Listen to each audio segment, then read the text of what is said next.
Welcome to our 7th video in our series on organizing your garage.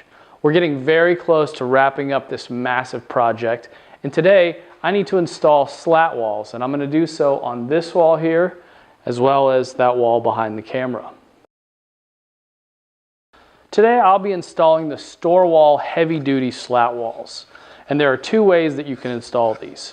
You can install them directly to the wall and drive screws into these slat holes, or you can buy these install strips. They're a metal strip that installs up against the wall, and then the wall, the slat wall, excuse me, slides down onto it like that.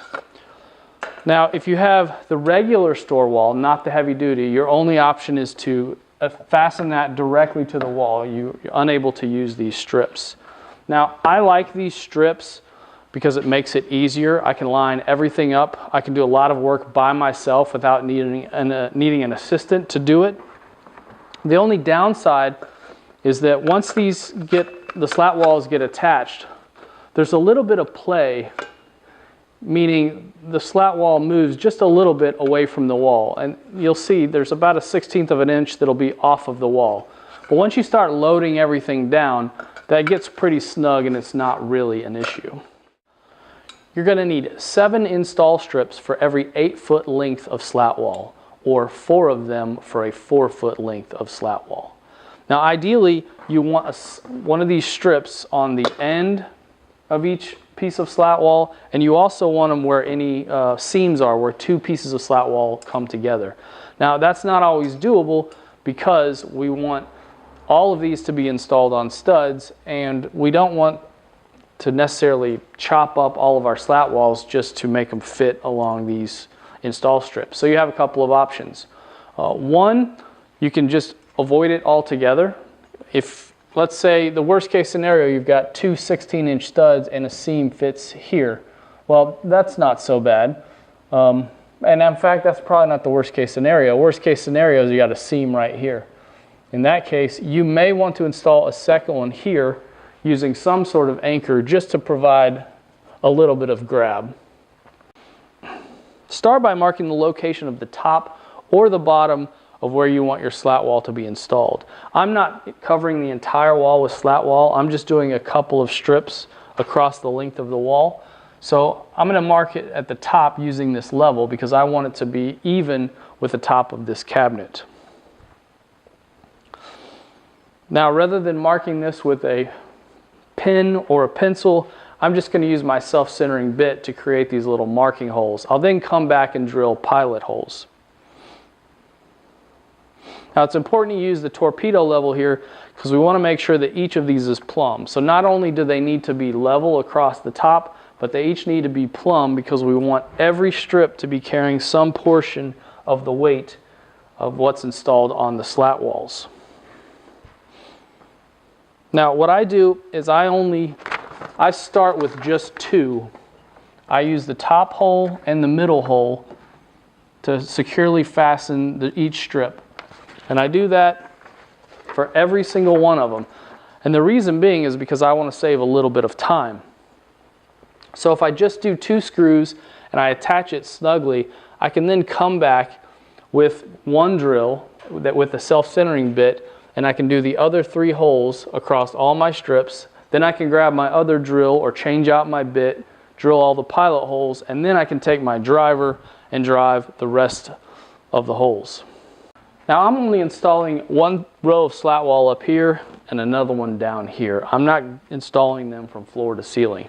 However, it doesn't mean I may not want to change that in the future. So to future-proof this, I'm going to space the one down here perfectly so that if I wanted to, I could add more of these install strips and go floor to ceiling. So to do that, I'm going to take a 2-section piece. I'm going to butt it up against the bottom of the bracket that's already installed, and I'm going to use that as my spacer to determine where this piece down here goes.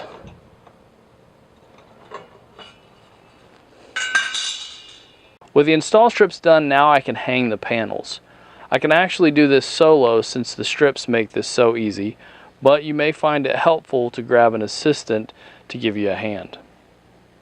To help the seams between two panels, I recommend drilling a 1/4 inch hole in the existing holes and then inserting 1/4 inch dowel pins.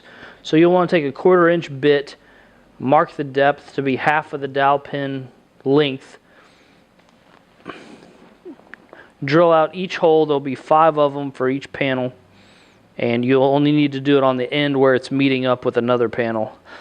It'll provide a little bit of extra strength at the seam, but it'll also keep the seam flush so one panel's not bulging out versus the other.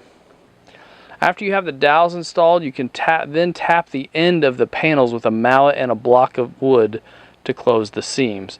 Now, it may not always be that easy. One of the hardest parts of installing the slat walls is mating up the two ends, especially if you're using the dowels. That can be a big challenge by yourself.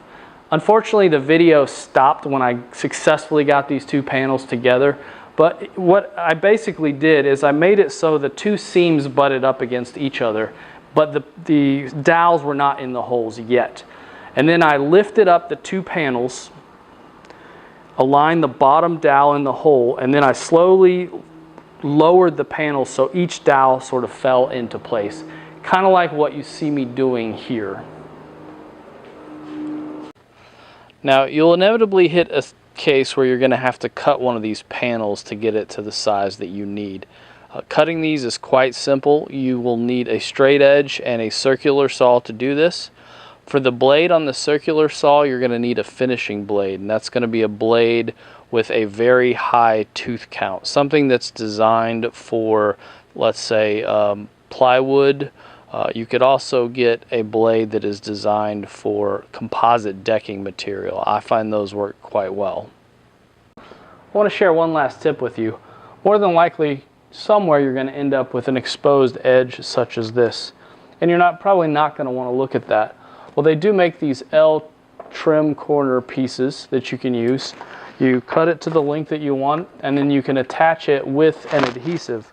Actually, super glue works quite well. You can just do a dab of super glue about at every slat, and that ought to be good enough. Now, if you want to go for a more temporary option, something a little more flexible, you can also use magnetic tape. Basically, you want 2 pieces of magnetic tape, such as this, buy 2 rolls, unroll them, and then get them to mate up together. You want to make sure that they're magnetically attracted and not repelling each other.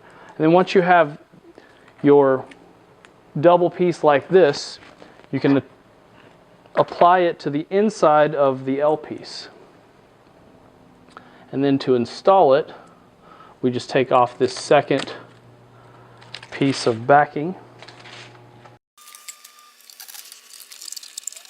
Okay, now we're going to let that dry a little bit. Now, why would you want something like this? Well, the reason you might want to have a trim piece that comes off is if, let's say, you installed this up underneath some cabinets.